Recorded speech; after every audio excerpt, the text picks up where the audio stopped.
Muy seguramente si te preguntan cuál es el propósito de tu vida, vas a poder responder inmediatamente con alguna meta que tengas establecida desde tiempo atrás.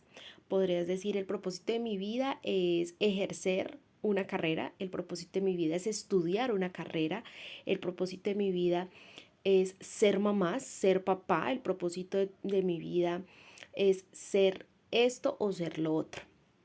Pero realmente vengo yo a decirte cuál es el propósito de tu vida, de la mía y de todas las personas.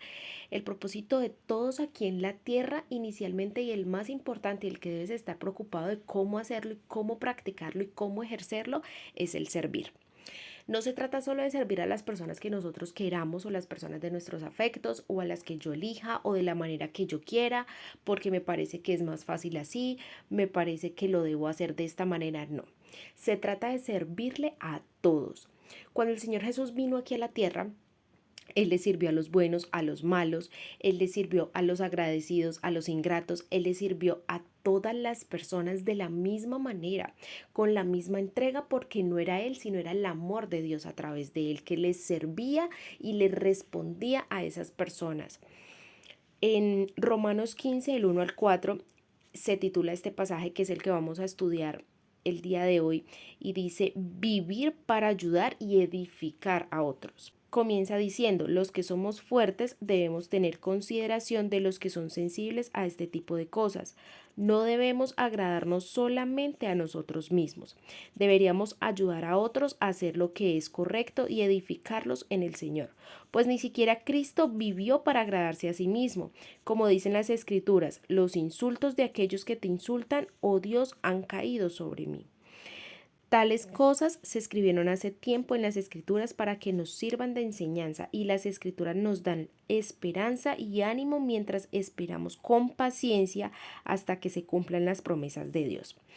Aquí es muy claro y muy clave es que no debemos considerarnos fuertes porque somos fuertes en algunos aspectos de nuestras vidas, y considerar débiles a las personas que no son fuertes en lo que Dios nos hizo fuerte a nosotros. Al contrario, lo que debemos es unirnos y poder fortalecernos los unos a los otros y ayudando sin criticar. Un ejemplo clave puede ser: si tú eres fuerte en tu estado anímico, no puedes juzgar a la persona que es sensible y que de pronto por un comentario se sienta terrible, sea el fin del mundo para esa persona, y como para ti no es así, entonces lo entras a juzgar. No, aquí es cuando dice y cuando debemos empezar a practicar de que debemos edificar a otros. Tú no edificas criticando, tú no edificas señalando, tú no edificas juzgando, tú edificas acompañando, tú edificas dando herramientas, tú edificas ayudando. ¿Y quién te da esas herramientas para ayudar a ese otro? Dios. Cuando una persona tiene una adicción por X o Y cosa y tú no la estás viviendo, crees que es muy fácil salir de ella. Crees que no lo quiere hacer. Crees que le falta voluntad para hacerlo. Lo que pasa es que para esa persona eso es tan difícil, se convirtió en una fortaleza, en algo tan grande que no es fácil salir de eso para esa persona porque está enfrascada en esa situación. Pero tú que estás desde afuera, para ti puede ser muy fácil decir, pero ¿por qué dice que? Porque no es capaz de decir, no, no lo voy a hacer, porque no es capaz de enfrentar esa situación. Pero lo que pasa es que lo que está viviendo esa persona no es lo mismo que tú vives y no tiene las mismas herramientas que tú tienes. Posiblemente puede ser porque no tenga a Dios. Quien tiene a Dios lo tiene todo.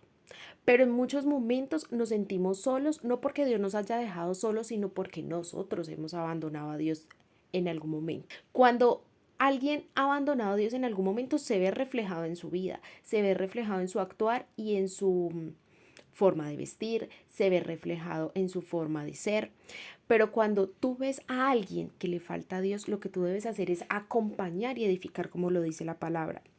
Además, no es un trabajo fácil, porque no es fácil tú estar guiando o ayudando a otra persona y que esta persona no salga de eso, sino al contrario, continúe y continúe y continúe. Pero recuerden que todo es un proceso y los procesos llevan eso, tiempo.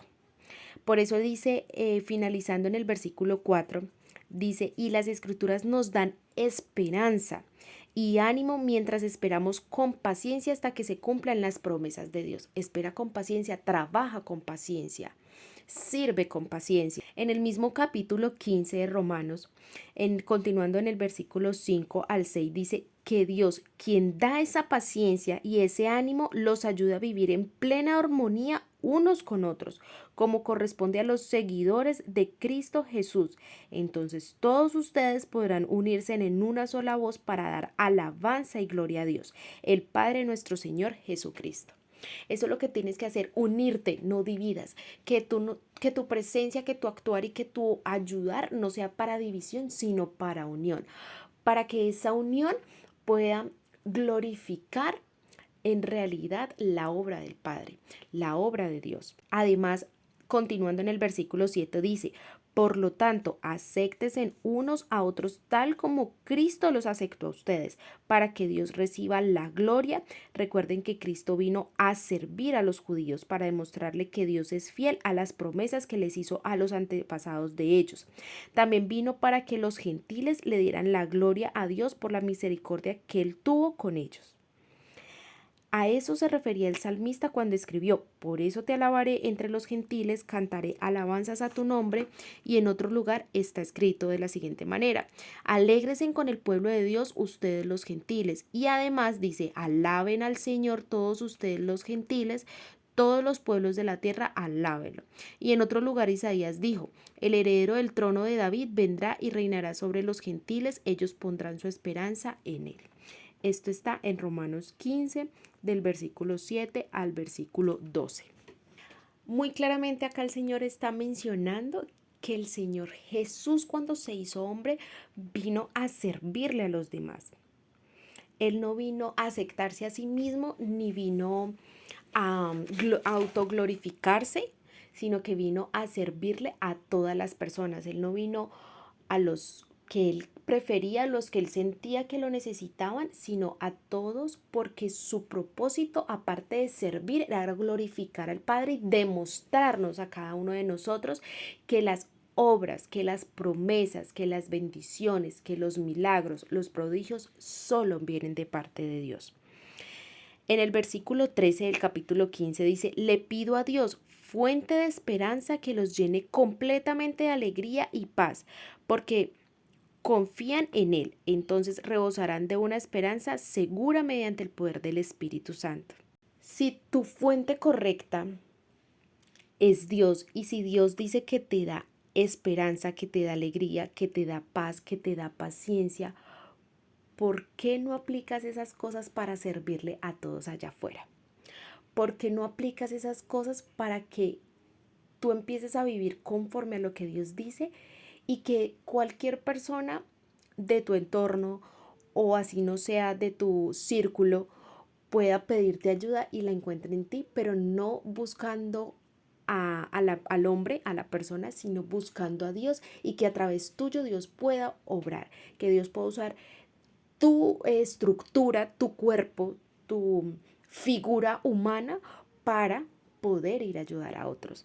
Por eso es importante que sepas a qué viniste al mundo, cuál es tu verdadero propósito. Más allá de ejercer un rol aquí en la tierra, tu verdadero propósito es servir. ¿Por qué? Porque tú vives para servir, porque Dios te dio a ti el aliento de vida, el espíritu de Él, para que vengas a ayudar a quien lo necesita, no a quien tú elijas. Dios te bendiga.